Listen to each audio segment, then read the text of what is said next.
Hello, everybody, and welcome to another episode of the Wealth Preservation Podcast. I am Josh Saunders, as always, with my awesome sidekick and co-host, Mark. How are you today, Mark?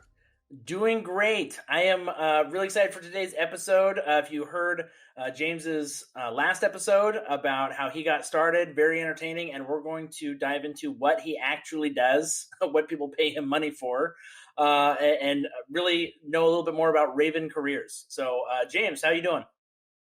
I'm doing good. I am fully awake. Yeah. We just had a discussion. James has no kids. Mark and I each have multiple kids, and we're both tired, and James is wide awake. So take that for what it's worth. That's just a tidbit for everybody. Might have something to do with sleeping until 11 a.m. because there's no child alarm.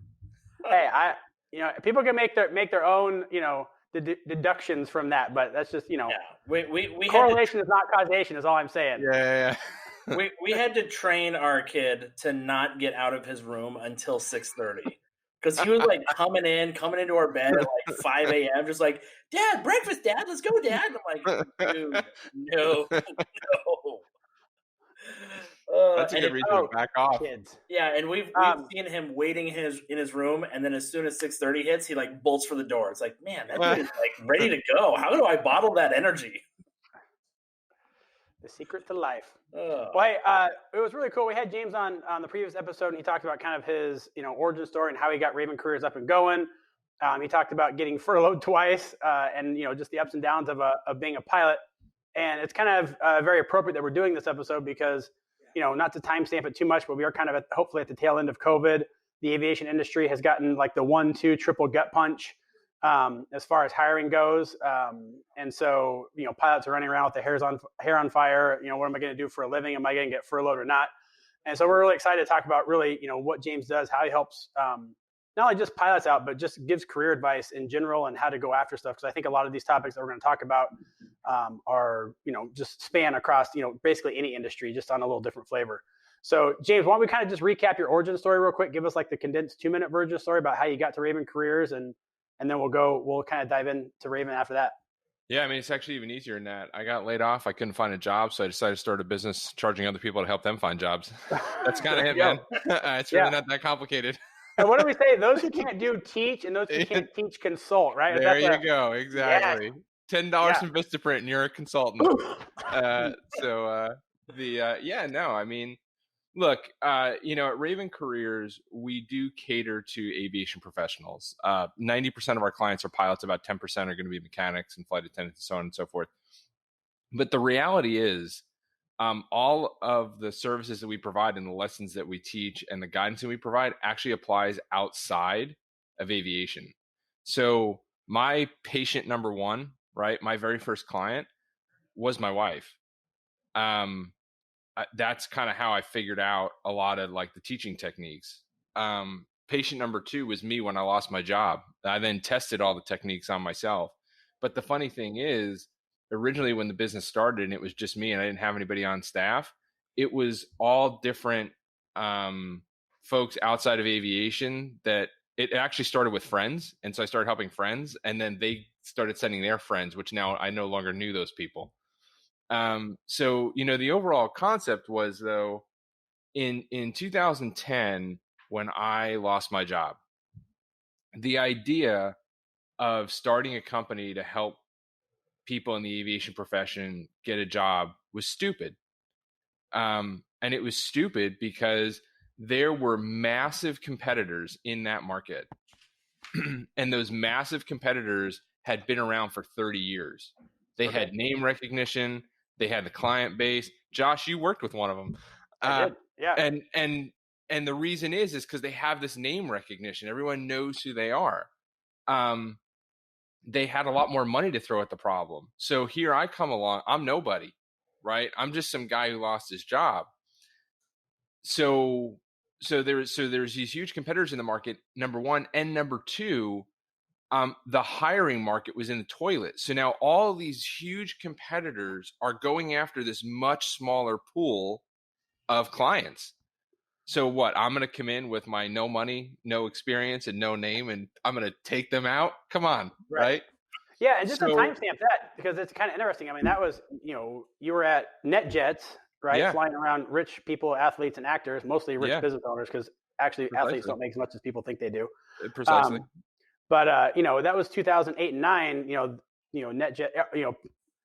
I love the story about all the Ford executives flying back to DC to go ask for the government for money, and just getting hammered, right? Yeah, $25 billion and Yeah. just getting hammered, right? And Yeah. and now all of a sudden we're all sitting around doing nothing. So when everything shut down, there were two gaps that I found that I was able to exploit.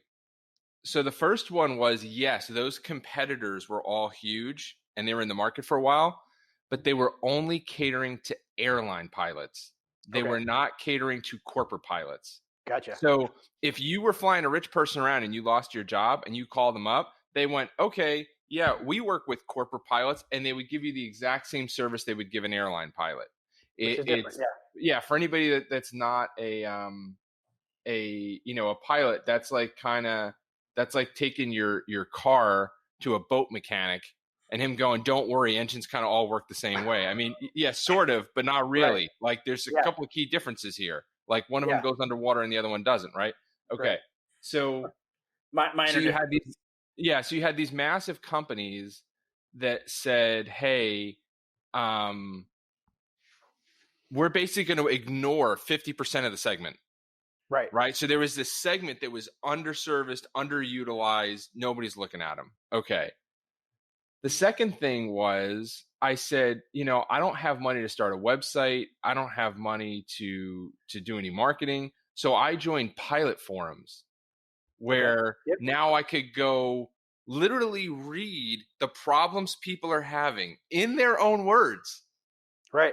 Right. And now I have this understanding of what's going on in the market. The problem was the main forum that I started on, which is called Pro Pilot World, which is a great forum, by the way. Highly recommend. Mark Matsuka is the owner. He's actually on LinkedIn as well. But Pro Pilot World was where I got started. And there was another person on there at the time that was the forum expert.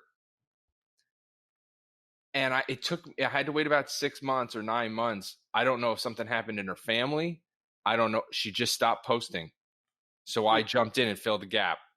Yeah. And that was it. It was over. Yeah. Right. So now when, everybody tries to focus up front when they're starting a business on how do I sell things instead of how do I add value. So all I would do is go on there and I would go, okay, they would have a question. I would just answer it. Because it turns out if you tell people what they need to do, but you don't tell them how to do it, you have a client. Because now they know you know what you're talking about and they know they can't do it without you, right? Yeah. So if you call me, if I'm going to open a sandwich shop and you go, hey, I want a sandwich. I go, okay, so what you need to do is you need to get some sandwich bread. You need to get some lettuce. You need to get some mustard. You need to get whatever kind of deli meats you want. Now what you do is take all that together, put some great cheese on there, cut it into quarters, and go have it. Okay, I told you. You got a Jersey Mike's right there. Yeah, I know how to make a sandwich, but I didn't tell you the brand of bread. I didn't tell you the brand of mustard. I didn't tell you what store. There's 7,600 different types of mustard you can put on a sandwich, right? But the point is I've put confidence in you that I know what I'm talking about. And so that's what I did. And what I figured out was, and I do this to this day, all of our competition focuses on selling you a resume. Well, what the hell are you going to do with a resume that you've paid a boatload of money for when no one will call you back or no one will take the resume from you? So we started with strategy. And I basically give the strategy away for free. Hey, here's why they're not calling you. Here's what you're missing. Here's what you need to add, right? So you give all this strategy away, and now they understand this is why nobody's calling me. Then the next question is, so what do I do about it? Okay, great. And now we have a process. So while everybody else in our space is coaching people to have a resume rewritten, we're not, because you have a 3% chance of success if you send in a resume. But if you network with folks, 64 to 86% chance of 64 to 86% of everybody that's hired is done through a referral. So real quick, because I want to add like like a real story here. What's a common thing where you're like, hey, this is why you're not getting a call back, and go do this, and you'll start getting those phone calls, right? Because I mean, like that does make sense that you can have a super pretty resume, but it's like, okay, but if no one's, do I hang it on my wall now? What do I do with this thing? So I had this guy, Josh. Not this Josh, different one. I was gonna say, ooh, are we gonna get a personal story here? Oh, wow. Yeah. So he calls up and he's at an airline and they're handing out the furlough notices. So now he has a high degree of uncertainty. He doesn't know if he's going to lose his job or not. This was during the point in the economy where they were just sending out furlough notices because they legally had to, but they didn't know if you were actually going to lose your job. Right. Yeah. That's a very stressful position for people because you're now, what do I do? Now, here's the problem. If you start applying for jobs, right? And let's say you're lucky and you end up being one of that 3% and you get a job, you're screwed because now you're in a position where I either have to quit my company that could be a better deal and I don't know if I'm going to lose my job, right? Or I'm going to take this job and potentially burn a bridge because I'm going to turn around and turn it down, right? Or I'm going to go there for a month and then I'm going to quit. Nobody wants to do that. This is a small industry. You cannot burn too many bridges before nobody's on your island. So he calls up and he's like, okay, what do I do? All right. And on top of it, he doesn't have any Turpin PIC time. So I said, here's the deal. He's been applying online, shooting all these applications and getting nowhere. I said, okay, keep shooting the applications in. So there's a couple websites are at. There's Find a Pilot, Climb to 350, BizJet Jobs, Indeed. There's all these websites you can go on, right? So go on there, fill out all the applications. I said, and then what we're going to do is we are going to help you reach out to the recruiters directly and get a conversation started so that you can lead with what we call disarming honesty. So disarming honesty is, hey, look, here's the deal. I know you guys are hiring. I really want the job, but my current company is giving me a furlough notice and I don't know if I'm going to get furloughed and I don't want to burn a bridge with you. Now, I'm oversimplifying how that conversation goes, but you'd be surprised because here's what the recruiter's used to hearing. I really love your company. I've always wanted to work for your company. You guys seem so great. Well, then why didn't you apply to them when the economy was great and they couldn't find anybody, right? Because it's not true. And that's okay. Everybody knows that, right? So you lead with disarming honesty, right? You do, yeah, Josh, anybody in the military is going to be familiar with this. You bluff them, bottom line up front. Yeah. Don't waste their time. How's your kids doing? Don't do any of that. Give them the bottom line up front. Now, I'm from Jersey. I've tested this theory. You can bottom line them too hard up front sometimes. So you gotta calibrate that bottom line. Is all. I just don't want to send any listeners out to go do something stupid. You guys are my last pick, but I'm desperate. Yeah, exactly. Yeah. So can we be friends? Yeah. So he called up the recruiter. So I said, so we're gonna help you do that. He goes, okay. He goes, I'll give you a call back in a week, and I'm gonna sign up. Great. In that week, he actually got in touch with the recruiter on his own. He happened to find a recruiter he had something in common with. Calls up the recruiter, has a conversation. They end the phone call. The recruiter goes, okay, his resume was the only one pulled out of the stack. He was interviewed and offered the job. But the whole time, the recruiter knew exactly what his situation was. He built trust and rapport with the recruiter. They were able to both be brutally upfront, right? The recruiters, this is what we're looking for. This is why we would be interested in you. If you're not interested in taking the job right now, that's fine. Just let me know. We're going to be hiring again in 2 months, 3 months, 4 months. I'll hold on to your resume. So they're having this honest exchange. So the anxiety level is really, really low. And then guess what? If he decided he didn't want to take the job, he would have had 20 buddies he could have sent to the recruiter and said, hey, look, Josh and Mark are good guys. You should probably talk to them. Let me tell you about them. And this is why you would want to hire him and why you wouldn't want to hire him. Right. These Josh and Marks are not good guys, by the way. Yeah, there you go. If I'm flying a plane, leave. Get off. Yeah. So, well, you haven't seen me fly yet.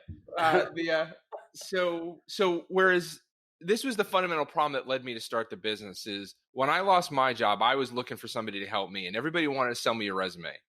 Okay, great. So I pay you $100, $300, $500 for a resume. What do I do with it? I'm shooting it out online and nobody's calling me. That was the gap. That was what I found. I went, oh, you don't know how to find you. It doesn't matter if somebody helps you fill out an application or a resume. You can't get the job. So I'm going to teach you how to end around that whole system. Right. And so guys from Southwest took early outs. Fifth guy, Doug, 53 years old, calls up in September.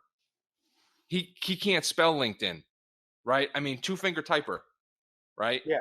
So he goes at the end. He can fly an airplane, though. Man, can he fly an airplane? Yeah. He can fly an airplane. That's because you only need one finger to put it into the GPS and the autopilot, man. That's you only need one finger. So every phone call. Installed Siri into the autopilot yet? Like, hey Siri, take me to Denver. Oh God, if they would, there'd be no need for us. So he started the phone call just like everybody else does. Hey, I need a resume. In which case, I try and talk people out of buying resumes because and I tell everyone the same thing. Josh, you come up, you say, hey, I want to buy a resume, and I charge you $500 for a resume. Here's what's going to happen. I'm going to make $500. You're going to get a beautiful resume. We write the best resume in the industry. Nobody writes a better resume than we do, but it's got a 1.5% to 3% chance of success. About 3 months from now, you're going to realize I screwed you. You're going to realize I made $500 and you didn't. And you know what you're going to do? You're going to tell every one of your buddies that I screwed you. And my cost of client acquisition, my marketing cost goes through the roof. Yep. Right? But if I'm just honest with you, and I tell people this all the time, if I actually tell you what you need and give you realistic expectations, then when it works, you're going to tell all your buddies and my cost of client acquisition goes down. I'm going to get 10 phone calls the day you get a job and everybody's going to go, here's my credit card number. Where do I sign up? Right. Yep. I don't have to sell them. I don't have to push them. I don't have to explain. Any question you have, you call Josh, you call Mark. They'll tell you what their experience is like. Trust them. Don't trust me. Right. I own the company. I'm going to tell you it's good. Right.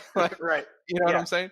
So this guy, Doug, so at the end of the call, I talk about getting a resume. He signs up for a LinkedIn profile because LinkedIn is what we use. He signs up for a LinkedIn profile at the end of the phone conversation we have. We go in, we do about an hour and a half, 2 hour interview with him. We completely rewrite all of his content to showcase what his skill sets are and the problems he can solve. We hand him this profile. It looks beautiful. When he's done with that, he's got 0 connections. There's nobody he's connected to. So when we're done with the profile, we put everyone into a 7-day networking boot camp. It's 20 hours of instruction where we teach them how to reach out to people in a non-transactional way. Okay.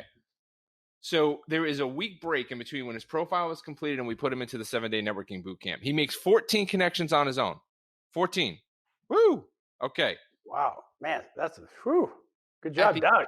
At the end of the 7-day networking boot camp, so he started Sunday with 14. He ended Saturday with 303 connections. 26 days later, he had 501 connections and 2 job offers. Yep. That's a guy who's in his 50s that types with 2 fingers. Right? Now, I can give you a whole bunch of stories about guys in their 30s. Right. But yeah, that's a harder case. Yeah. But they're used to, like, when they go, hey, I don't use LinkedIn, they at least use Facebook. They at least use, I don't know, TikTok, whatever, right? They use something, right? You're talking about guys in their 50s that, like, their preferred method is to go out and knock on a door and go, hey, how you doing? My name's James. I heard you might need a pilot. We don't. Stop bothering us. Oh, I'm sorry. I didn't realize I was bothering you. But hey, while I'm here, they'll get a conversation going with you. Well, guess what? When the coronavirus hits, it's kind of hard to do that. Right. Yeah. It's kind of hard to go out and start a face-to-face conversation with someone when you don't know if the person you're talking to thinks you're trying to kill them or not, depending on whether or not they, what they believe about the virus and whether they care. I'm not going to get into all that, but the point is, you don't know with the coronavirus, if you go up and talk to somebody, how they're going to receive that. But on LinkedIn, guess what? Everybody's got one of these. It sits in their pocket. So I have 100% access to you all the time. I could do this in my pajamas. Why would I ever get up and leave my house if I don't have to? Mm-hmm. 2010, I drove around to every hiring manager in the state of Ohio. My wife got in the car with me, drove me around. I will walk up, knock on the door.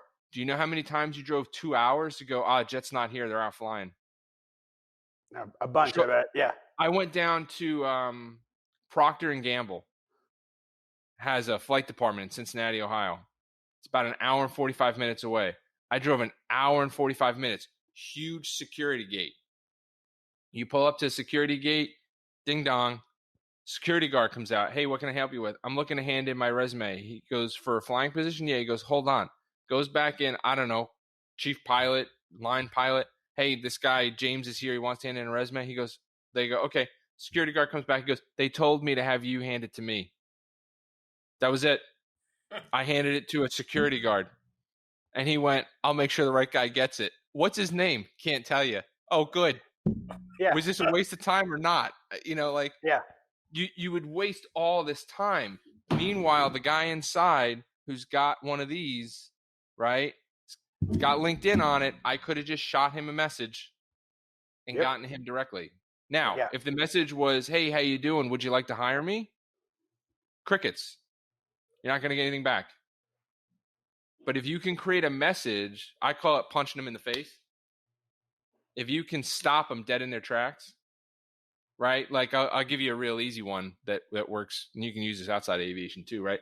But you apply for a job, and you shoot in your resume. You go in. You're one of those 1 in a million that gets an interview. You finish the interview, and the recruiter goes, "You'll be hearing from us in 2 weeks." Guess what doesn't happen in 2 weeks? You don't hear from them. So you decide I'm going to be patient. So you wait 3 weeks. Nothing. So what do people start doing? They start emailing in, hey, I hope everything's going well. Yeah, delete. Yeah. Right? That's no different than when you open up your email and somebody goes, I have a hot stock tip. You just delete it because you're getting 1,000 of those a day, just like the recruiter's getting 1,000 of those. Okay. Wait, do you have a hot stock tip? I do. Yeah, stand by. Yeah, well, yeah. Our compliance officer is going to go nuts on that one. Like, don't give any stock. Yeah. Oh, don't worry. You can buy high, sell low. Yeah. So, but if you shoot someone an email that says, have you given up on hiring me? It just, boom. They're like, oh, wait a second. Right? Yeah. There are these ways that you can, in one sentence, 2 sentences, literally knock them off their feet and get them to go, oh, wait, hold on a second. And that's what you have to do. You've got to talk to people like a human being. You've got to no BS them.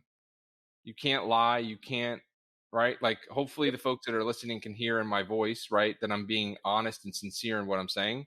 Hopefully some of them like them. Some of them may not. But at the end of the day, whether you want to work with us or not, you know what you got from me.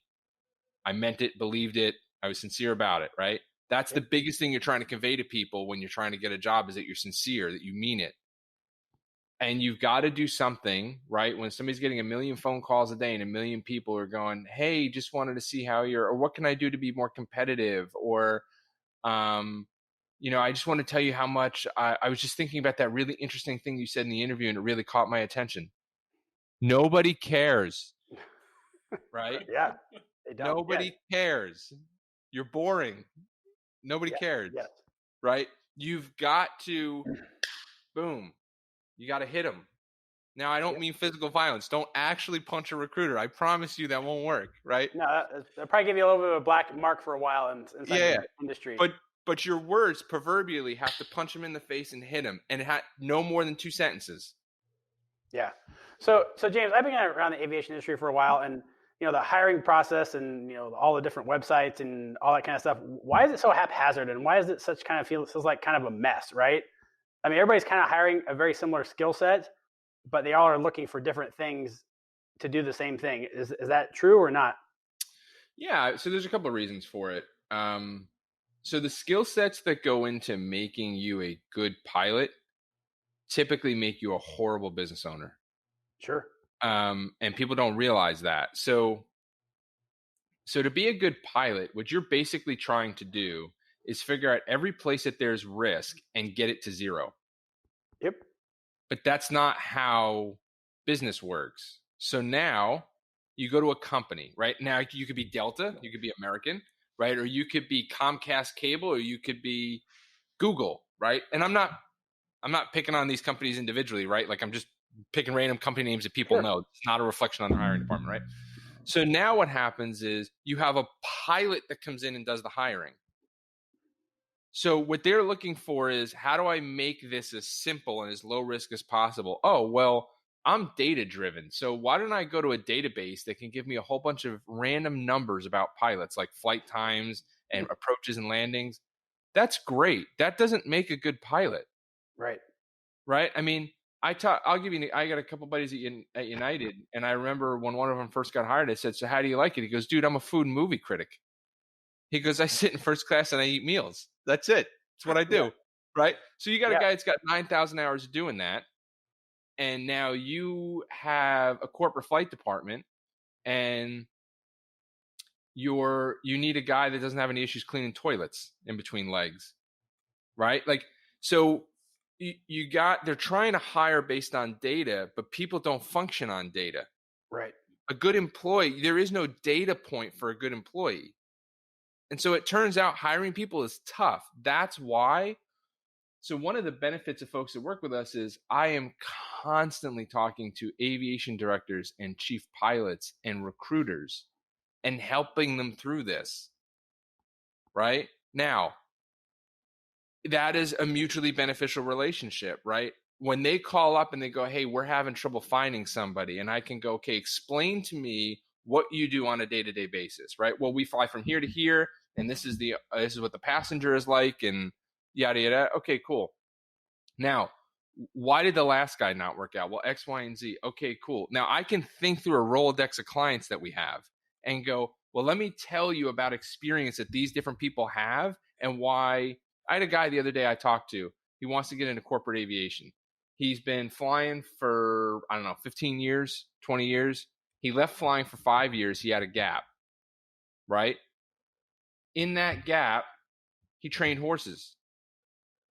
What the hell does horse training have to do with flying a corporate jet, right? Oh, except for the fact that the people that own the horses that he's training are the exact people that are sitting in the back of that jet. Yep. Would a recruiter necessarily intuitively know that? Probably not. Nope. Right? Because you either have a pilot recruiter, a pilot who's a recruiter that understands the flying side, or you have a recruiter who doesn't understand anything about aviation. They're basically there to make sure the company doesn't get sued. Yep. I've had, I did a panel interview with MBAA, and there was a recruiter from a very major company on there. And the way she explained it is she goes, pilot resumes are like a math problem that I don't understand. She goes, so when I'm looking at your resume, I don't actually know what I'm looking at. I have to hand it to another pilot who's going to tell me who to pull in. Right. Hiring good people is tough. I know everybody thinks like, hey man, just hire me. I'm a great guy. Yeah, that's great. But when you have 6,000 people all applying for the same job, if I took 5,800 of those resumes and threw them in the garbage, there's still 199 great people in there, and I only need one. Right. So just out of curiosity, James, are you going to convert? Sorry, Mark. Are you going to convert? I mean, obviously, you sound like you're giving really great career advice and or recruiting, hiring manager advice for business in general, right? Is that the next step for Raven Careers, or are you just going to stick in the aviation side? That's a great question, man. So the problem in business, right, is if you try and capture too many hills, you don't have a hill. Yeah, absolutely. Yep. So I have my business mentor. He calls it the entrepreneurial seizure. I got an idea.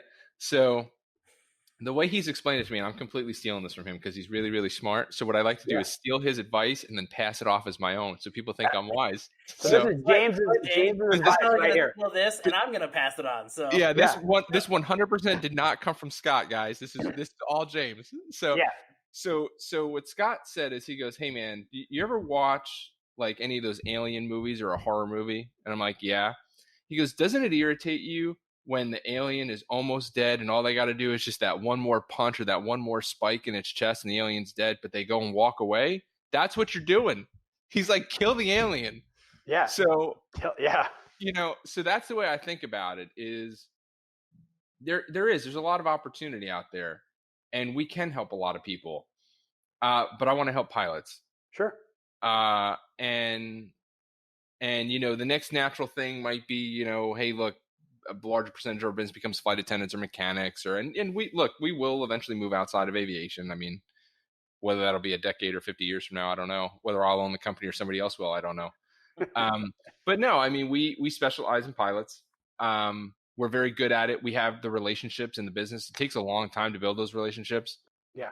I can call them up tomorrow. I've got, I won't name the company names, but that the networking service that we provide, it's a LinkedIn networking course, which involves rewriting their profile and teaching them how to network. Guess what? We've put recruiters from every major flight department and airline in that course. Right. Half the time clients are in that course, they don't even realize that somebody in the course with them is a recruiter. Yeah. Right. Because we're obviously not going to go, hey, guess what, guys? Because then the recruiter's going to get attacked. Right. Like, oh, hey, here's my resume.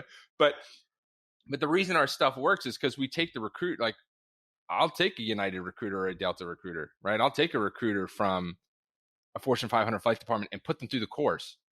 Yeah. And then go, okay, now I need you to beat it up. Right. Don't tell me how great we are. I need you to tell me how you're, like, if somebody treated you this way, would it work? Yes, no, and why?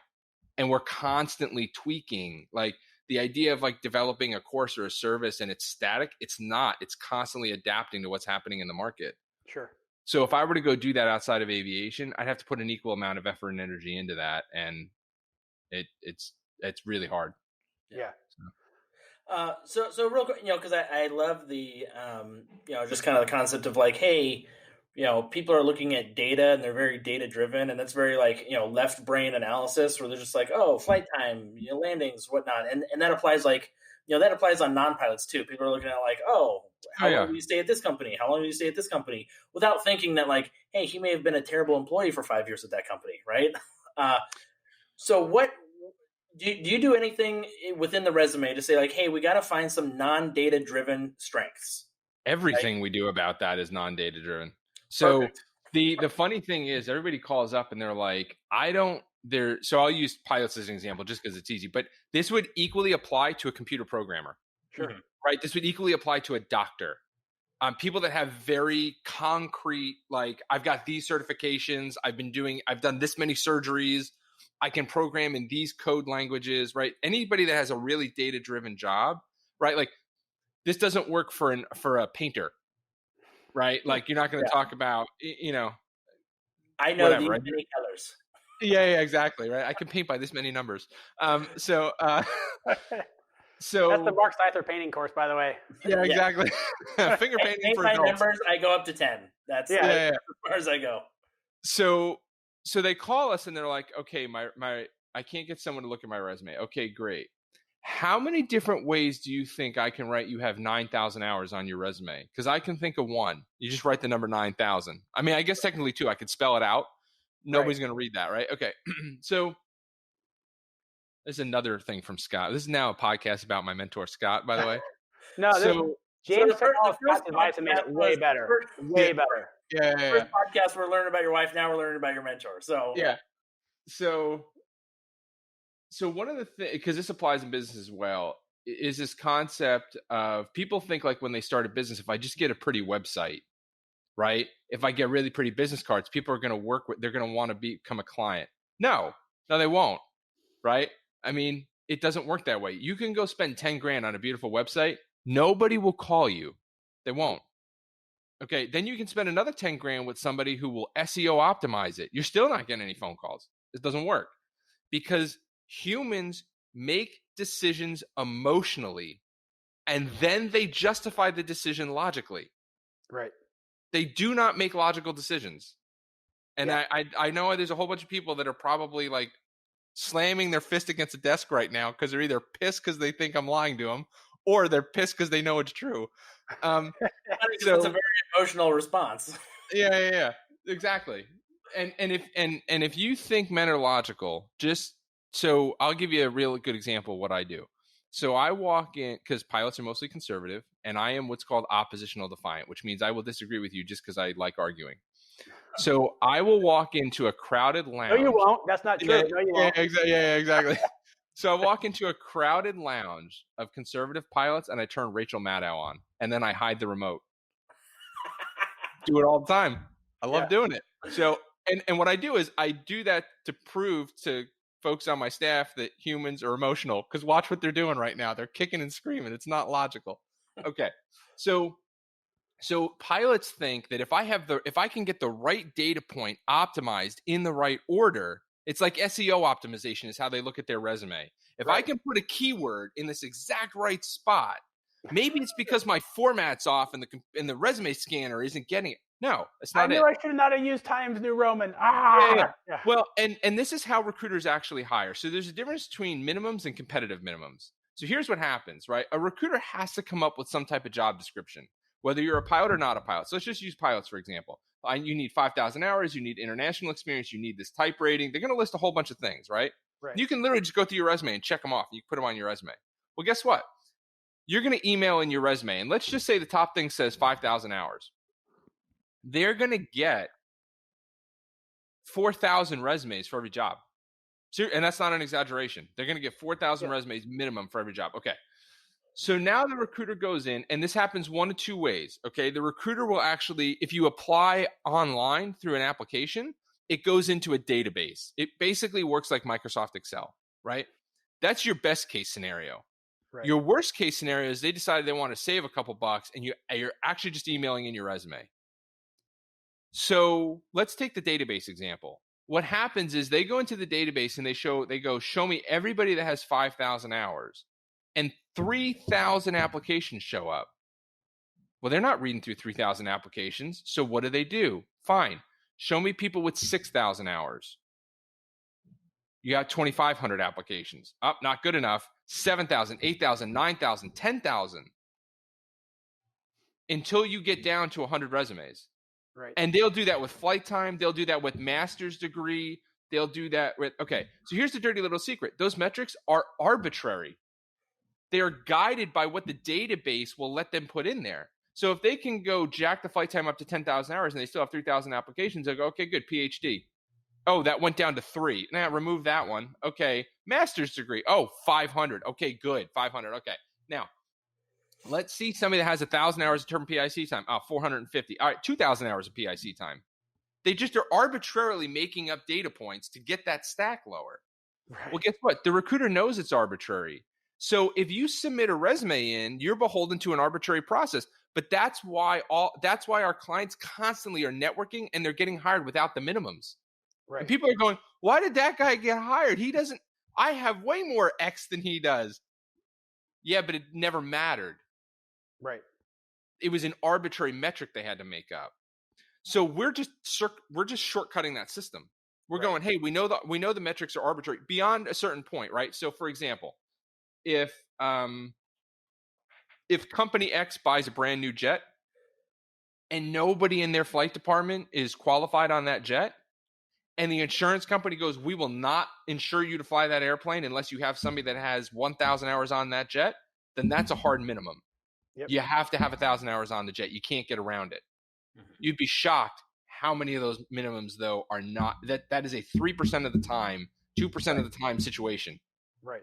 98% of the time, 97% of the time, they will completely take their numbers and throw them in the garbage for the right person. Yeah.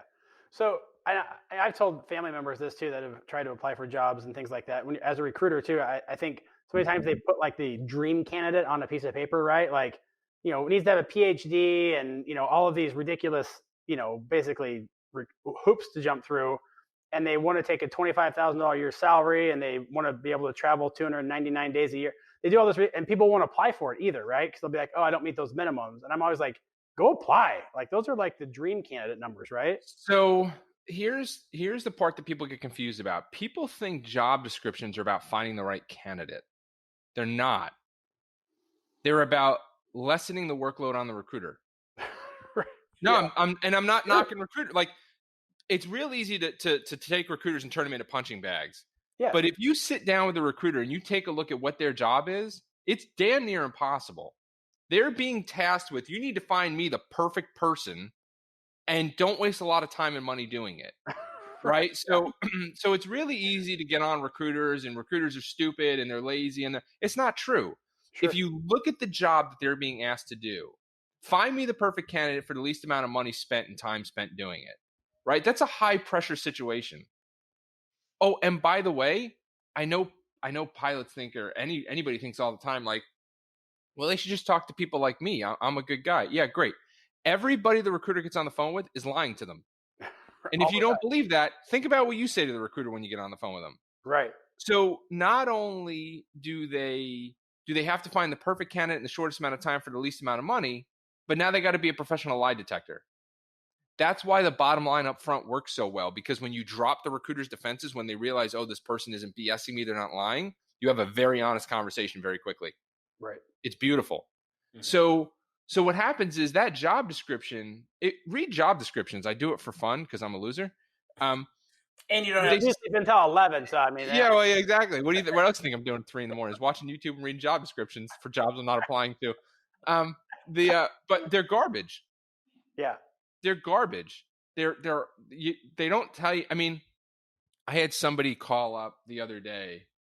If you buy LinkedIn Premium, when a company posts a job posting, you can actually this guy's actually a hiring manager at a company. He's a pilot who also is a director of operations. And he calls me up and he goes, "Hey man, I was on LinkedIn and I was just reading other companies' job postings because I'm just trying to see what they put out there, right? And because trying to improve their job postings. So if you have LinkedIn Premium, they put skill sets on there, and you can only put 10." He goes, "Do you know how many companies that are hiring pilots waste 5 of the 10 skill sets they can put on there on Microsoft Office, PowerPoint, Excel, and the pilot's never going to touch it?" Right? So this is a guy who hires pilots. Right? This guy's a director of operations. He's trying to make his job description better because he's been on the other end of it. Right. He's been the person applying to the job, right? So you have a guy that's earnestly putting in effort to try and make this easier on pilots, and he's going, "You got to be kidding me." Like, he can't even find something good to steal. Like, yeah. You know what I'm saying? So when you look at these job descriptions, a lot of them are garbage. And they're meeting legal requirements. Right. So you can't sue them. That's not the recruiter's fault. They didn't create that environment, right? Right. They're meeting certain metrics for, we've got to have these minimum data points, right? The job description is, you have no idea if that job description relates to the actual job until you talk to someone. Right. That's why people apply to too many jobs. They wake up in the morning, they go online, they read job descriptions, they hit submit. Don't do that. Go onto a job board, look at the jobs, look for the companies. Then go get on LinkedIn. Go look at everybody that works there. Find the people that have your job title and see what experience they have. I'll go back to my wife. She gets hired by smart one in the family, by the way. She's exactly. Better looking too. So she gets hired by NetJets. This is in 2000. She was hired there before I was. She was hired in 2005. And she gets hired in, I told everyone, ordering crew food. So she decides that 23, I'll become a dispatcher. And then when she becomes a dispatcher about a year later, she decides she wants to run like systems operation control. That's what she wants to do, right? For anybody that's not a pilot, think, all those dudes on the computers at NASA? She wants to be the overlord of the geeks. All right. So I like that term, by the way, the overlord. Yeah. So she wants to be I have a band, that might be my band name. Yeah. So she wants to be overlord of the geeks. So this is patient number 1, right? So I'm starting to get into this coaching stuff. So she goes, "Okay, I want to be overlord." She doesn't say I want to be overlord of the geeks. I said to her she wants to be overlord of the geeks. She said, "I want to run systems operation control." So I said, "Okay, cool. You're still early on in your career. It's a lot easier to create a trajectory for that. So here's what I need you to do. I need you to find every position title, right? Because there's multiple different people that run sections of systems operation control. So I need you to find the top position. I need you to find out every position in between you and them. So all the lower level positions, every management position. Okay. I need you to find the title for each of those positions. I need you to find the existing person that holds that position. I need you to write out all their experience. And then I need you to find the last 5 people that held those positions before them." Now, most people right now, their eyes are closing. They're getting bored. This is why you pay a company to do this for you, because we already have those answers, right? But hey, you don't want to spend money? This is how you do it. I'm just, so you write all that out. Okay. So when somebody does a coaching session with us, we have all this written out. So all I'm doing is asking them the questions and going, "Here's where you compare against the sheet of paper. So you tell me, you want to do it? Yes, no." Okay. So she writes all that out, and I go, "Hey, I hate to break it to you. You will never be in that position." "Why not?" Because 95% of the people that have held those positions are men. 95% of them were white, and 95% of them are ex-military. Now, I'm not talking about equal opportunity. I'm not talking about right or wrong. They like military people. These guys were all 05, 06, right? They had serious management experience before they came in. That's what they like. Now, you want to spend your time fighting that? Knock yourself out. Or you can shift over here and find where people are hiring your skill set. And guess what? She moved all the way up to overlord of the hotels. Yep. You're going to look at positions as a military person, and you're going to go, every single one of those people, no military experience.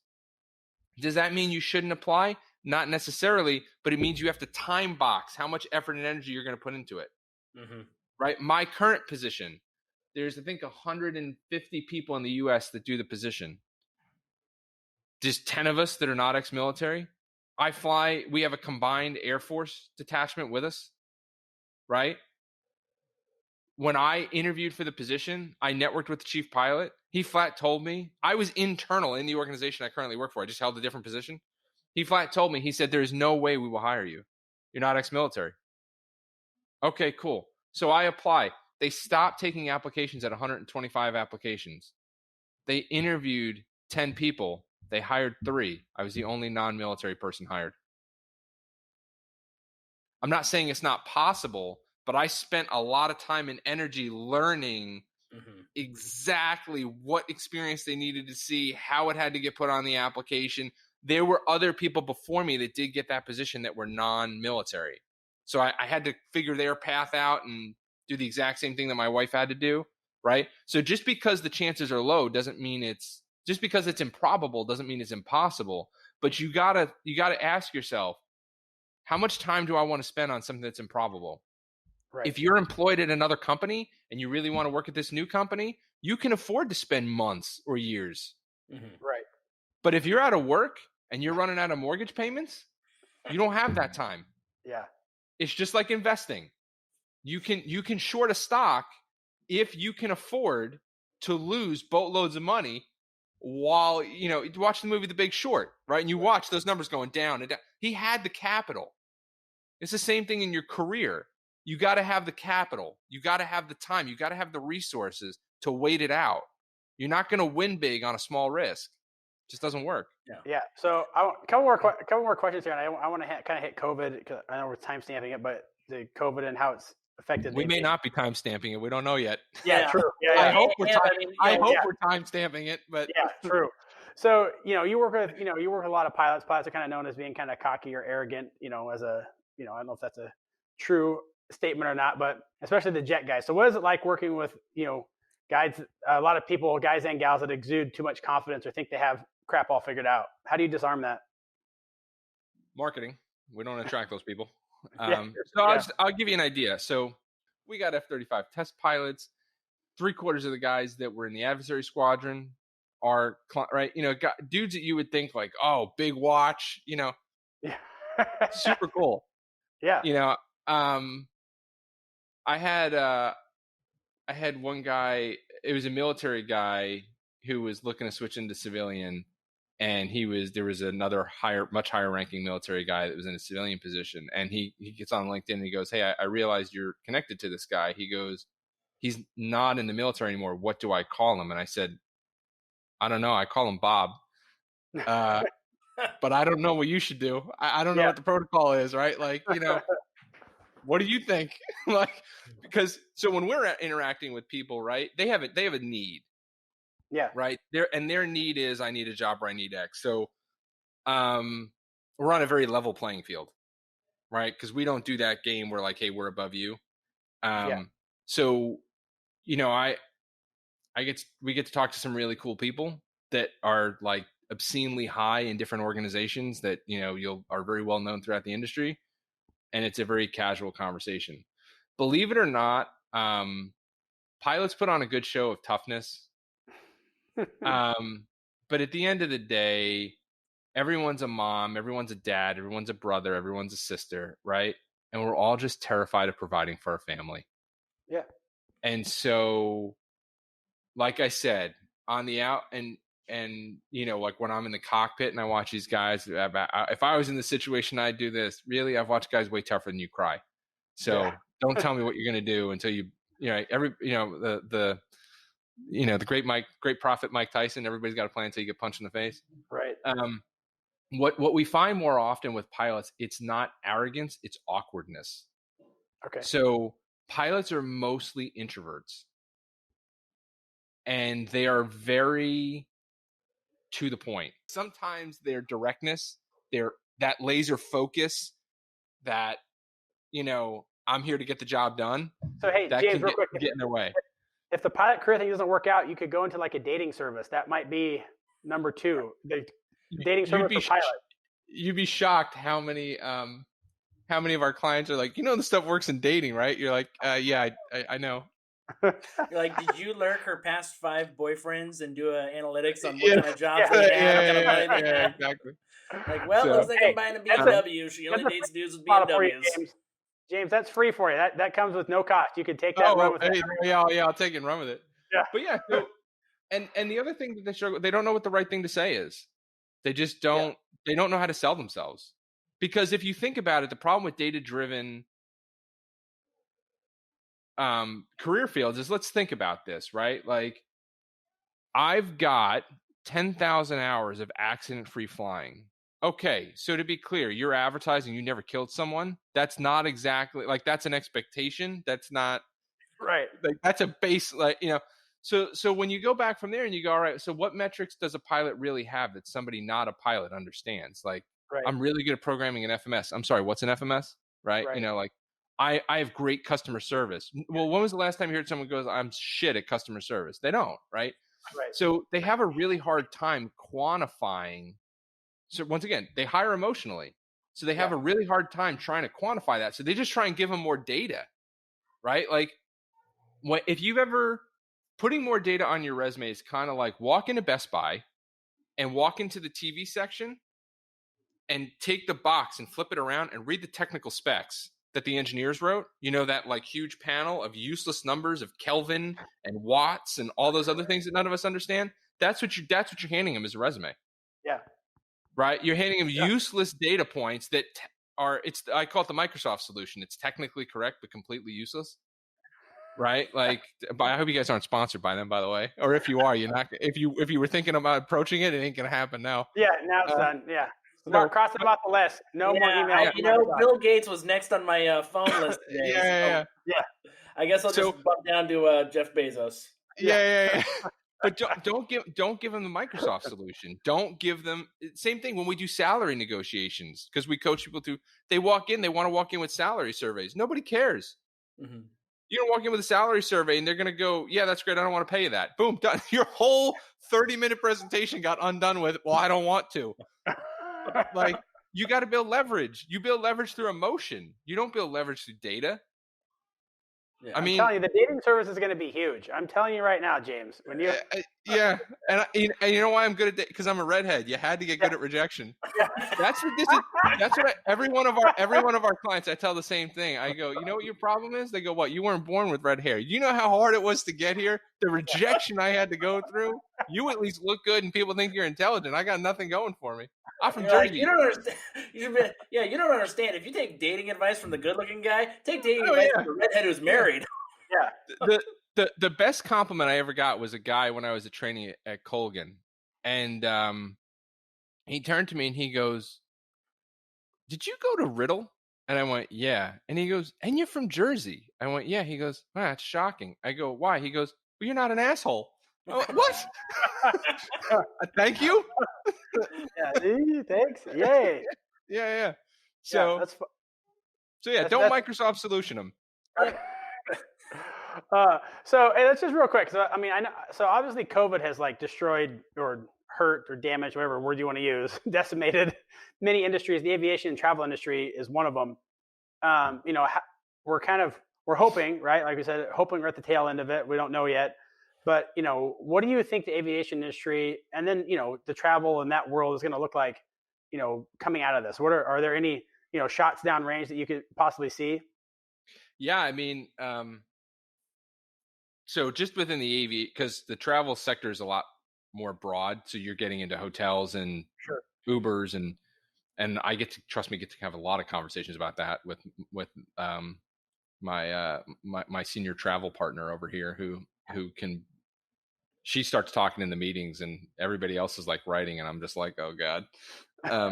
No, I mean, she can drown you in really useful information. Yeah.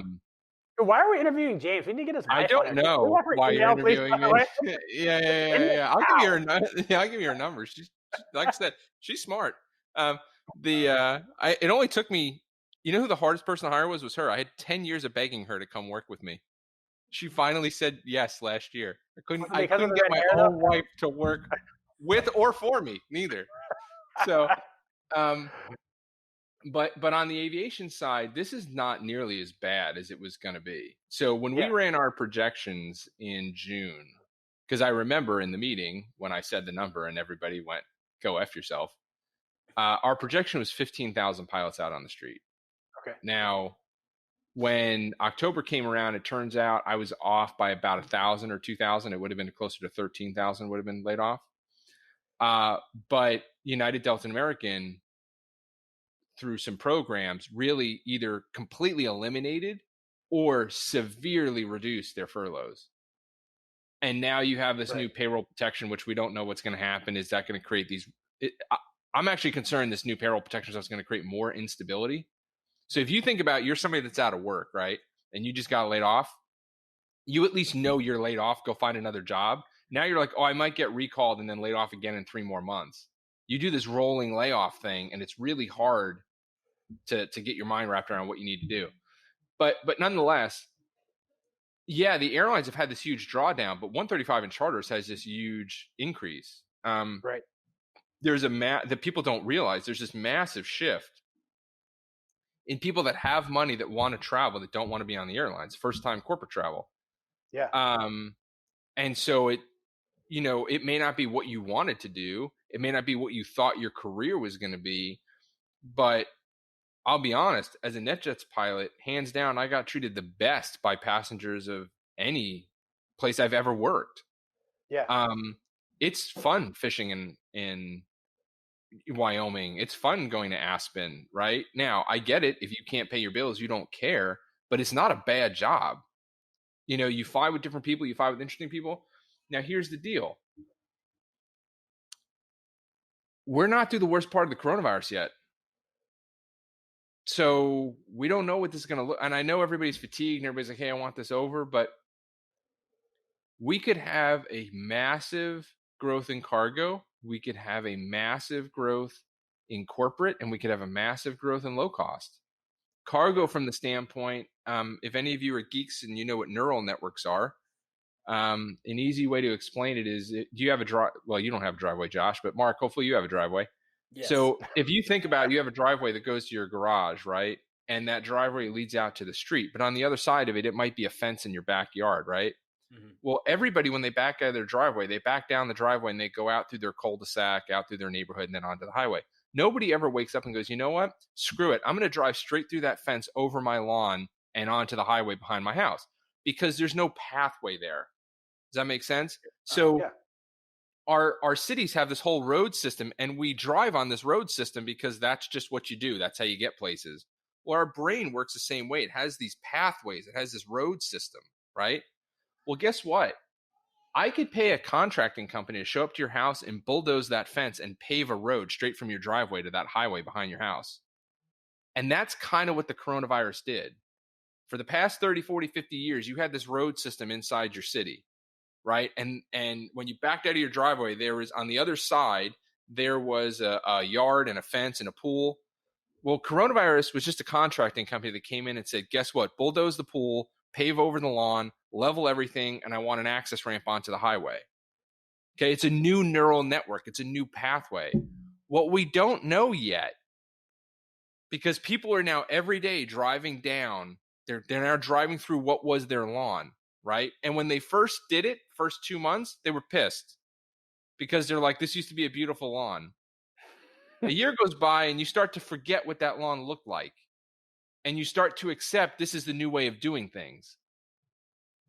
So we don't know when people can go back and have the option of backing out of their driveway or driving over what used to be their lawn. You might find that they go, hey, you know what? It's kind of just shorter to go through the backyard. And I kind of like that. Yeah. Are people going to go back to retail? I mean, like literally Amazon, everything. Yeah. And I used to think, well, there's no way I'd buy a shirt because I don't know if it's going to fit. Well, it turns out my wife just orders 6 sizes and returns 5 of them. Yep. I don't care. If, whatever, free shipping, fine. So cargo could sustainably stay higher. You could see a scenario where, that commercial real estate doesn't come back because retail doesn't come back, and you're just shipping boxes of rubber dog shit from China. Right? And you're just you and Tom Cruise, baby. Yeah, there we go. Highway to the Danger Zone is 7-4. So we don't know that, right? Okay. Business travel, it's gonna stay depressed for a while. When Bill Gates comes out, I'm just trying to pump your podcast for him, by the way, Bill. Yeah. So when Bill hears this, okay, you guys are on first name basis. Yeah. So when Bill hears this and Melinda pushes him, I think he said 80% of business travel is done. Okay, that sounds kind of high to me. I'll be honest. Yep. But I checked my bank account and mine's a little lower than his. So, you didn't steal your software and publish it as your own, though. I don't know. Anyways, there we go. No, I didn't. But hey, he's not on the show again. Probably because I wasn't smart enough. Yeah. So. The argument for the business travel is, you close sales by, you got to be face to face. Yeah, you're right. But think about the large consulting companies, right? When all of a sudden the client gets used to, I can work from home and get the consulting, do they want to go back to an office? Maybe they do, maybe, right? So this business travel stuff, right? When you have salesmen that are closing deals, not face to face, right? You build a new neural network. You build a new pathway to that highway that people get used to and they accept. Yeah. Okay, but guess what? I don't know about you. I'm going on vacation every year. Right. Like, I really want to go on vacation, man. I'm you live in Columbus. That's a good point. Yeah, exactly. But, we don't have kids. So you guys say for stupid things like college educations and food and shelter. I don't have any of that stuff that I have to worry about, right? Like, so I burn that on going on vacation. And, we were taking, 1 or 2 vacations a year. We would take, one was a driving vacation, one was a flying vacation, right? Sometimes it'd be domestic, sometimes it'd be international. Well, we haven't got to do that for a year and a half. So I'm already calling my buddies in California and going like, hey man, when we all get vaccinated, if they'll let us go international, you think you guys want to do Japan again? Or do you want to do Europe? And I'm being somewhat stupid, right? Because I don't know if they're even going to let us in the country. But yeah, like people want to people want to go to the beach. People want to go to Vegas. They want to do anything other than stay in their house, right? Right. So that's going to come back. But is that going to come back to United and Delta, or is that going to come back to Spirit, Frontier, and Allegiant? Yeah. Right? I think Frontier packs an A321neo full of the exact same amount of people that United puts on a 787. Yeah. Right? So the traveling is going to come. You get that last person in there with a shoehorn. They're like,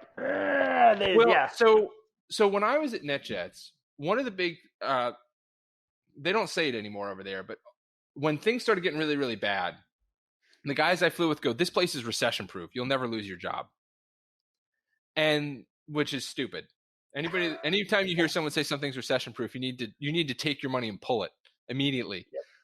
That level of arrogance is unhealthy, or ignorance. I don't know what it is, but it's a combination of the two. Yes. So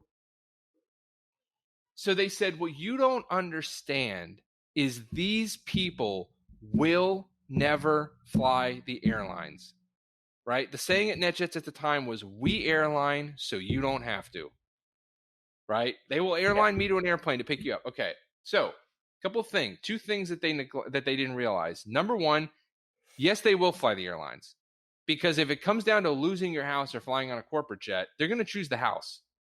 Maslow's hierarchy of needs. You need food, shelter, and water. Those are always the last things to go. The first things to go are the jets and the limo. On that list, I was pretty sure Maslow Yeah, said yeah. So you got to think in Maslow's hierarchy of needs: food, shelter, water. Those are the last things to go, right? They will eat out before they get rid of that, or way longer than they'll get rid of that jet. Okay, so food, shelter, water. The next thing is, of the remaining people that would not fly the airlines, they're right. They will never fly the airlines, but it doesn't mean they're flying on your company. Mm-hmm. And they shifted to other cheaper companies. Right. So that's the situation that Delta, United, and American are in, is when the travel, not a debate on whether people are going to want to travel recreationally again. The question is, what percentage of that market share are you going to have? Right. And I get it. If you're a Delta pilot or you're a United pilot, you're probably pissed at me right now. Because you're going, you don't understand, the service is better and blah, blah, blah, blah, blah. Nobody cares. $49, $51. $49 will win every time. Right. Yep. They don't care. Yeah. Because, and here's why. Because by the time they get to your airplane, they had to go through the parking authority, TSA, and the Starbucks line. And those three have nothing to do with you. Yeah. You could be literally the best person on the face of the earth. You can't fix those first three things. No. So by the time you're so mad after you've gone through TSA, you're so mad there's no fixing it. You're just pissed. So people are like, "Oh, the service is different." They are so angry by the time they get on your airplane. There is literally nothing you can do to fix that, right? Yep. You can ease it by showing up on time. Maybe you can tell a funny joke, right? I'm not saying you're not going to have these micro experiences, but travel, it ain't the 1950s. It's not fun. Right. People do it because of the destination. So when you take a look at, okay, millennials are going to want to throw a backpack on and go, hey, I'm going to go start traveling the country for $49 each way, right? They don't care if it's Frontier or United. They don't care if they're a premium platinum they don't care. Nope. They just want to get there for $49. Yeah. Yeah. Right? Which I don't know. I mean, Southwest is my, we're not sponsored by them, but they're my preferred because they let you cancel and, super hassle free, right? Like to me, that's like one of the top things because I've had to cancel a flight before.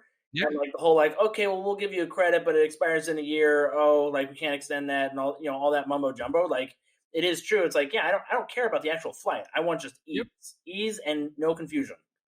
And that thing you just talked about, the not paying a cancellation fee. Yeah. All those profits that they paid out to their employees at United, Delta, American. Guess what? That's where that came from. Yep. Cancellation fees, baggage fees, upgrade fees, credit card fees. That's where those profits come from, right? Pilots think about it in terms of, yeah, but you don't understand. A 737 is way nicer than a Airbus.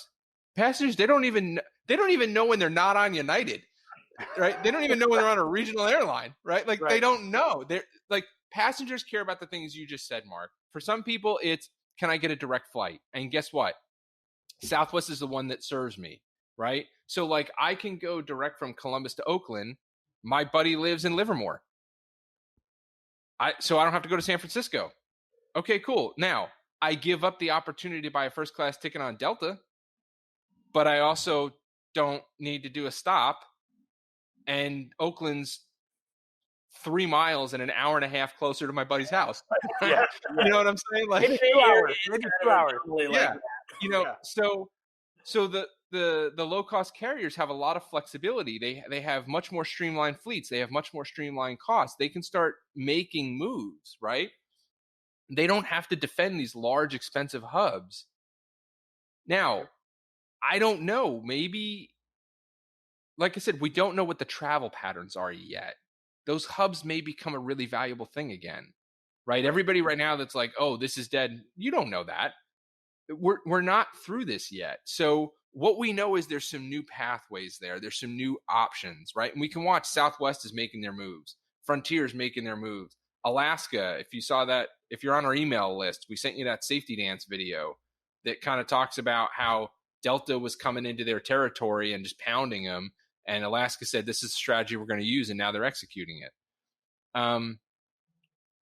fundamentally, you become a pilot because you want to fly an airplane. When you're sitting in the cockpit, you don't know what the paint scheme says on the outside, but you do know what direct deposit says when the check comes in, right?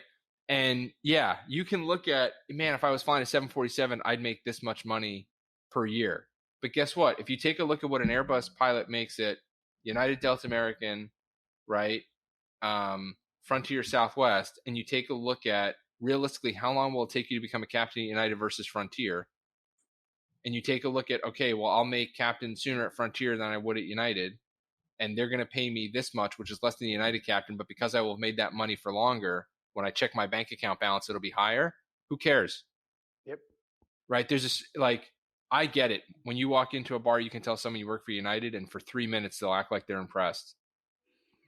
But the rest of your life, you've got to deal with commuting to San Francisco and doing X, right? Yeah. You got to remember, as a pilot, you did it because you wanted to fly airplanes. So take a job where someone will let you fly an airplane. They'll treat you with respect, and they'll allow you to keep your family in a house, drinking water and eating food.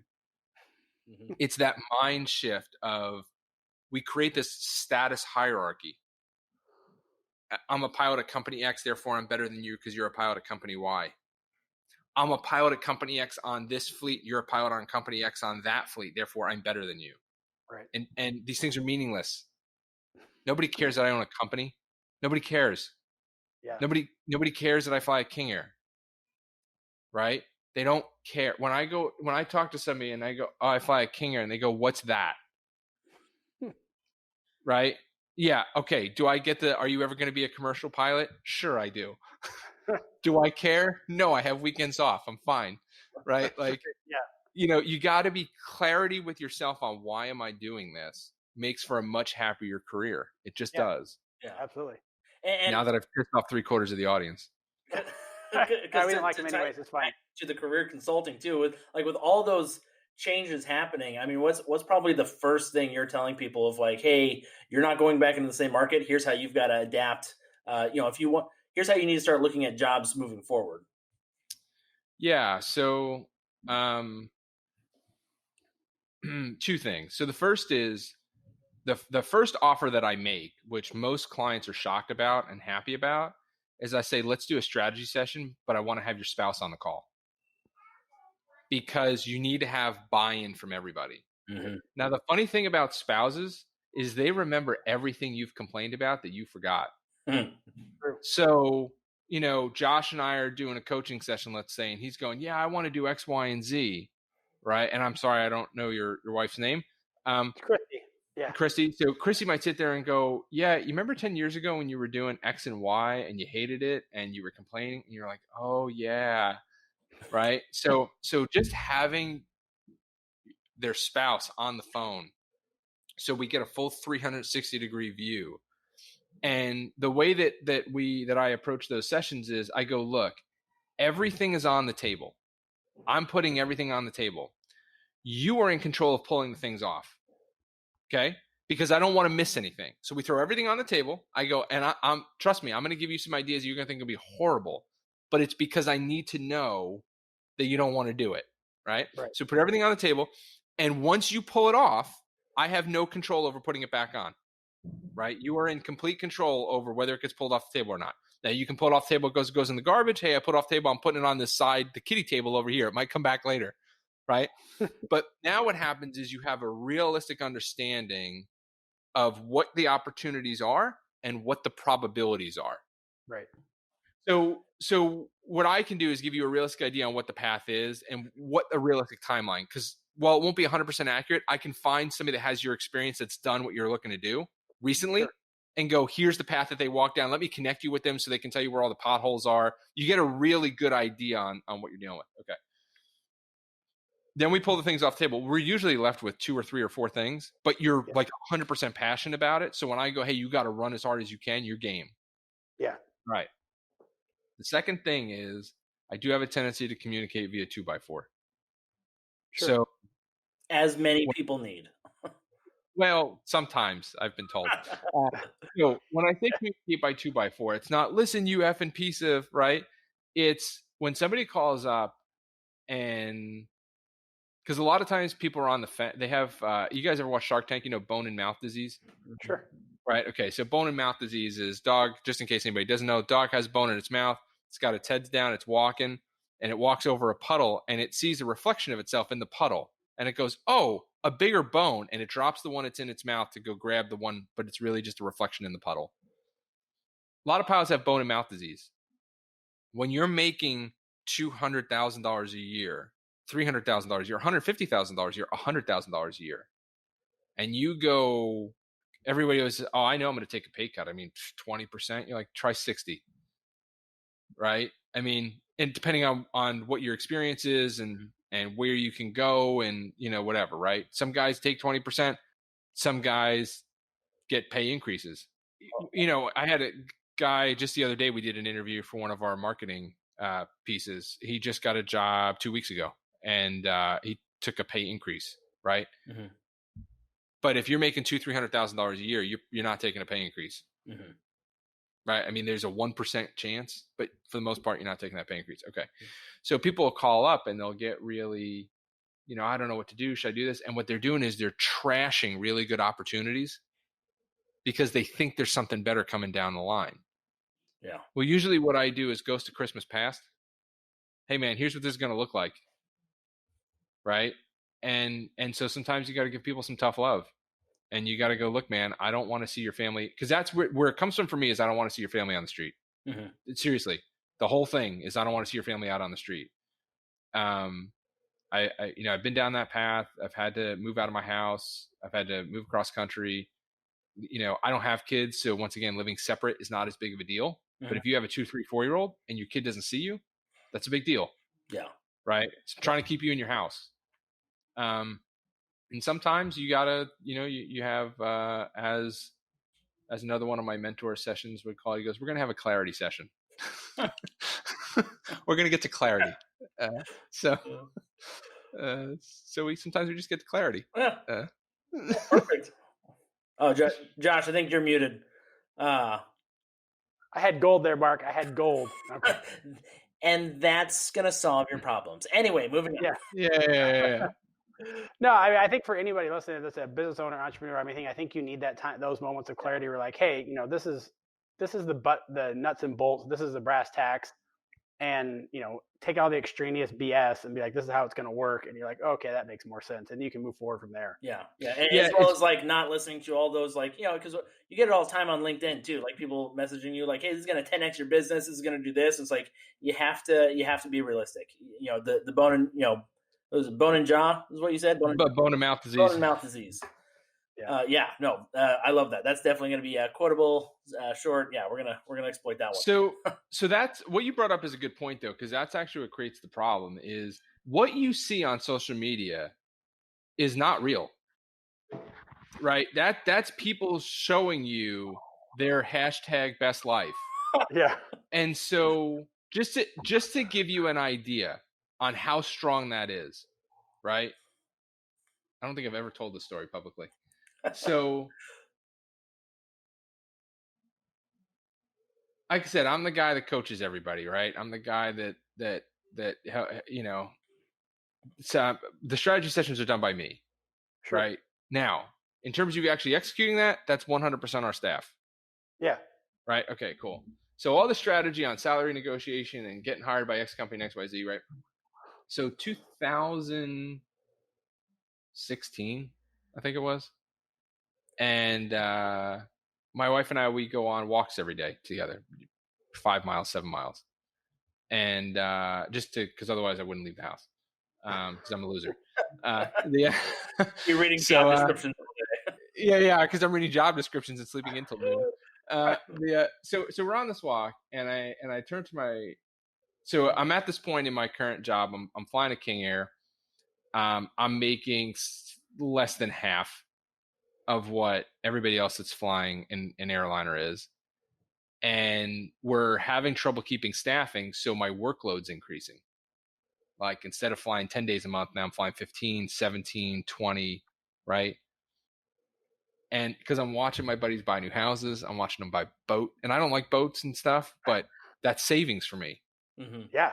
Right. That's what that is. That every time I see them show a boat, I'm like, Because my brain works in terms of every dollar I save is a minute of my own time I bought back. Yep. Right? I want to spend the least amount of time doing what somebody else tells me as is humanly possible. I don't have the privilege. None of us do. Even if you own your own, especially if you own your own business, you definitely don't have the privilege of not doing what other people need you to do, right? What you don't understand is you work for your staff. They don't work for you. Sure. But I want to spend the least amount of time doing what somebody else tells me to do. Okay. So every dollar that I watch somebody pay for a boat is like, that's 10 minutes of time. That's 20 minutes, an hour, it's a day, it's a year, whatever. Okay. So I'm watching these guys get boats and I start thinking, should I do this? If I do this and make this much money and I save X, I might be able to retire this many years earlier. Right? So even the guy that's the expert, and by the way, when I'm doing these strategy sessions, nobody's holding back. So I know every wart, scar at every company. Mm-hmm. I don't have any delusions over, like, if I got hired by an airline, I wasn't going to be walking in on day one like, oh, thank God I'm here. Right. It was dead clear on, I am here to make this money to leave. That's it. Mm-hmm. Right? I have very clear goals when I go to work for somebody else.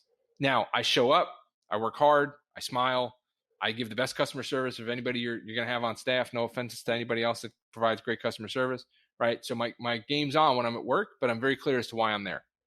It's so that I can spend time with my wife. It's so I can go on walks. It's so I can learn how to screw up ramen. So people don't realize how influential watching those other people showing pictures of them in Brussels, pictures in front of an engine, and if you're not a pilot, right, you're watching a coder at Google where they're serving him a meal and doing his dry cleaning, right? You're seeing the best of what that has to offer from the best angle in the best lighting at the best time. And that really creates a lot of destruction for people because they can't make a decision because they think there's a better opportunity coming. And the problem is that opportunity doesn't exist. It's not real. You're watching Hollywood. Mm-hmm. It's like thinking there's someday I'm going to be able to jump off my roof and fly like Superman. No, you're just going to hit the concrete. You could try it if you want, but I can tell you what the result's going to be.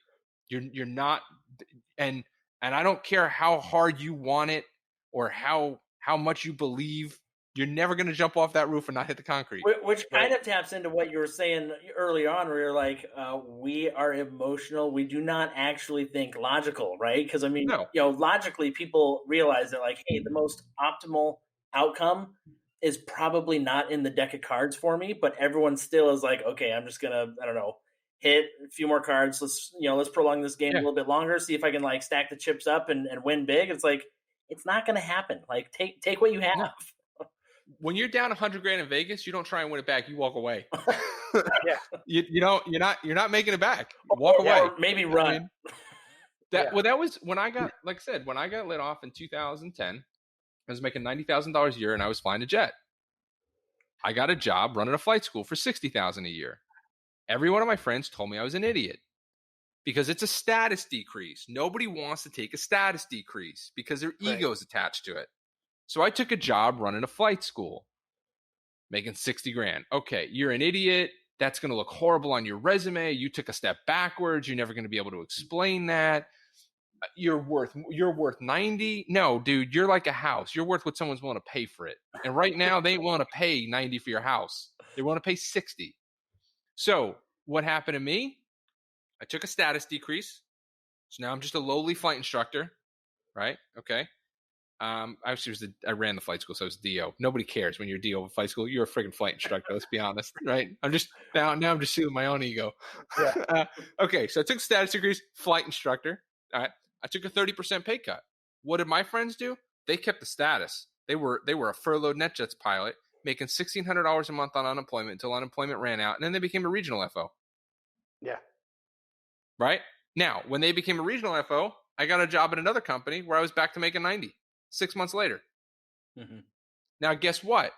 When I went to that next job, did they look at me like, oh my God, you took a step backwards. How could you have taken that status decrease? oh, you should have been flying jets. No, they went, huh, you don't mind sweeping floors. Give me a broom. Yeah. You elevate yourself when you take that status decrease gracefully.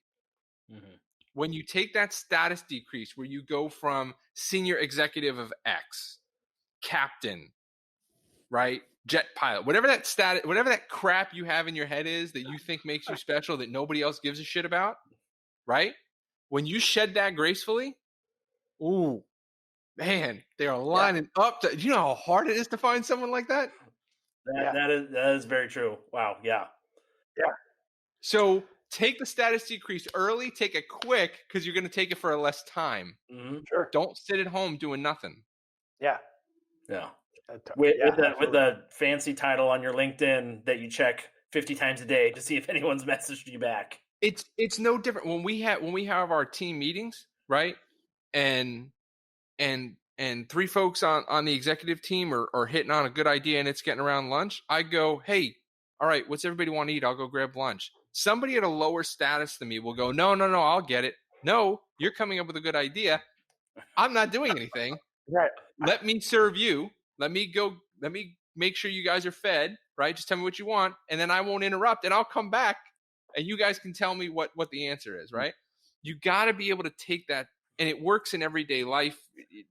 I don't want to get too existential about it, but that ability to take that status decrease makes people want to work with you. That's what we do here on the Wealth Preservation Podcast. We get existential. That's business philosophy. Yeah, that's awesome. Oh, I love it. So awesome. Well, hey, so I think we're kind of in the episode right there, man. We could talk for probably another 2 hours. I think we are going to bring James back for basically a pilot coaching strategy session. And I think it'll kind of be similar to this episode, but it'll be really more pilot related. But I think it'll be really focused on. Which you heard it here first. I mean, well, maybe not first, but he does like to give the strategy away for free. So, I mean, that would be awesome to do like a free session where it's like, hey, here's what people got to do, right? Show them how to make the sandwich, and then they've got to go pick out, the 372 types of bread. The cool thing is we're getting away from the social media mindset, and they get to see what the ugly looks like. They get to see what it's like to struggle to make a decision. They get to see what it's like to come up with ideas and come up with solutions. That's the fun part of it, is it's real. Right. It's not, there's no pre-planning before we get in the room. Yeah. There's no like, hey, we're going to talk about this. I show up knowing nothing and a white sheet of paper and start writing while you talk. And all I'm doing is looking for, but they get to see what the struggle looks like. So what it does is it lets them know they're not broken. There's not something wrong with them. This is what this is. Right. So. Yep. Awesome. Okay. So Mark, we'll jump into the speed round. All right. Okay. So I'll kick it off with the speed round. Here we go. Best airport and worst airport to land at. Ooh.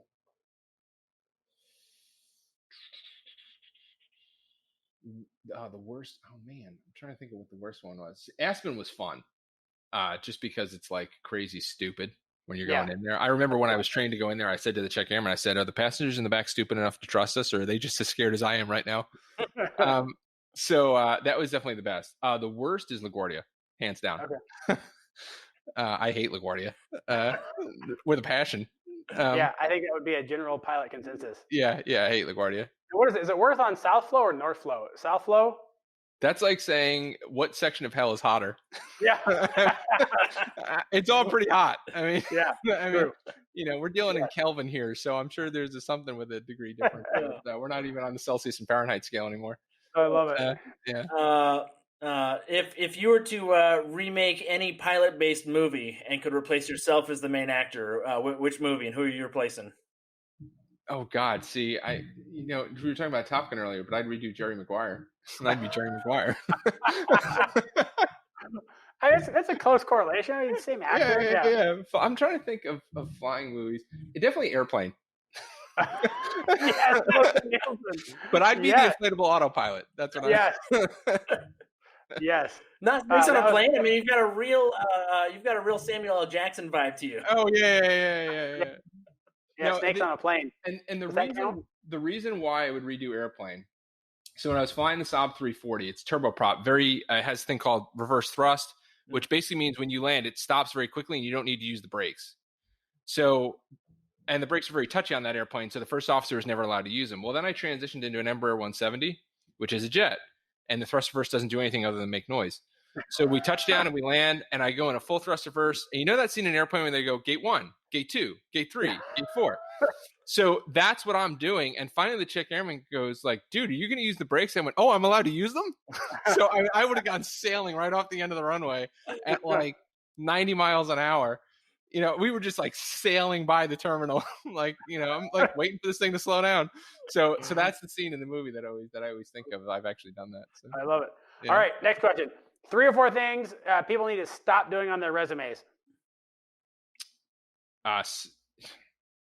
So stop giving an objective. Everyone knows what you want to do. Not start. Yeah. Okay. Number 2 is you got to stop focusing just on the data points. So you've got to get to things that show depth to your personality. Have you owned a small business? Have you done any volunteer work? Have you done any interesting professional development? And the interesting professional, like I'll use an example for pilots. It's like if you're like a PADI scuba diver, or like you're a repairman where you've like worked on like something that's going to, you need conversation starters. Right. So it doesn't have to be just about what your professional experience is in that specific area. You're trying to show depth to your personality. Number 3, the like married, social security number, height, weight. We don't do that here in the United States. And number 4, stop using Times New Roman.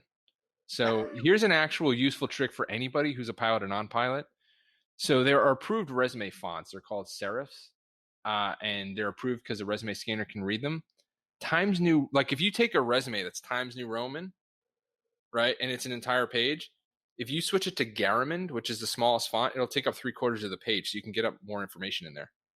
So not all fonts take up the equal size. Don't use Times New Roman. You're killing yourself. You're having to work way harder for nothing. Use Garamond. You know, when I was looking for, when I got out of college and I was looking for a job, my girlfriend, who's now my wife, like, well, hey, I'm really good at design work. Let me redo your resume. And she's like, it looks like you did this in a Word document. I was like, there are other programs. Yeah. Do a resume. I had a guy send me one into Microsoft. He made one in Microsoft Excel. I don't know how he did it, but he made one in Microsoft. I was like, okay, we can't touch that. Coder. Like auto update or something when he typed new numbers in. I have no idea. He literally designed it in Excel. I was like, that was the hard. I used to have a science teacher in the 8th grade. She goes, you can touch your nose like this, or you can do it like that. He definitely did the second one. Last one. For any of our younger audience, or maybe our audience with kids who are going into the career field, what's like a go-to book that you have, or a go-to resource where you're like, hey, everyone should read this, but as they're reshaping their career mindset? So the book that I'm going to recommend is going to apply equally to young people as it does people that are well established in their career. And the book is called Never Split the Difference. And it is written by a guy named Chris Voss. He is the former lead hostage negotiator of the FBI. And what he has done is he has taught you how to take those hostage negotiation tactics and apply them everywhere in life, whether you're buying a house, negotiating salary, trying to get an interview. He teaches you everything you need. Everything in life's a negotiation. Everything. Mm-hmm. Yep. And he teaches you how to do it on a human level without playing games, and using what he calls tactical empathy, which is what we're all about. I love it. Love it. Yeah. There we go. Awesome. Well, where can people find you? RavenCareers.com, www.raven, careers, careers.com. You can call directly, 614-379-2332 is our main number, or our email, info@ravencareers.com. And in the podcast description, we will have links to his website, to his LinkedIn.